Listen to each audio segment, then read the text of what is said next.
तो प्लीज़ भाई रिक्वेस्ट कर रहा हूँ कि आइंदा ये सब चीज़ें मत करो, नहीं तो थोड़ा भी लिंक आपका नंबर से लेकर चाहे कुछ भी मिला तो कितने दिन के लिए जाओगे और कितना हर्जाना भरना पड़ेगा शायद आपको अंदाज़ा नहीं। प्लीज़ मैं रिक्वेस्ट कर रहा हूँ कि ऐसा मत करो।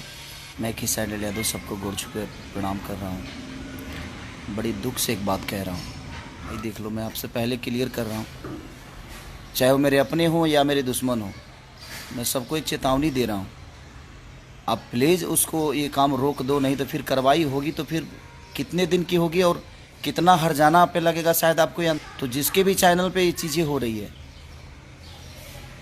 वो संभल जाओ यार, नहीं तो बाद में ये मत कहना कि हाँ एक कार्रवाई में मुझे जेल हो गई और मुझे हर्जाना पूरा खेत बेच कर देना पड़ रहा है। तो प्लीज़ आप अभी संभल जाओ, मैं सबसे रिक्वेस्ट कर रहा हूँ कि अभी संभल जाओ। आप जो किए वो ठीक है, इसके बाद अगर कुछ होगा तो प्लीज़ कोई भी आदमी बर्दाश्त नहीं करेगा।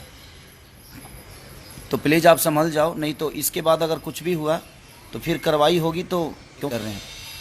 तो प्लीज़ भाई रिक्वेस्ट कर रहा हूँ कि आइंदा ये सब चीज़ें मत करो, नहीं तो थोड़ा भी लिंक आपका नंबर से लेकर चाहे कुछ भी मिला तो कितने दिन के लिए जाओगे और कितना हर्जाना भरना पड़ेगा शायद आपको अंदाज़ा नहीं। प्लीज़ मैं रिक्वेस्ट कर रहा हूँ कि ऐसा मत करो। Love you all, thank you. बहुत सारा डाल दिए हमको लगता है यूट्यूब पे।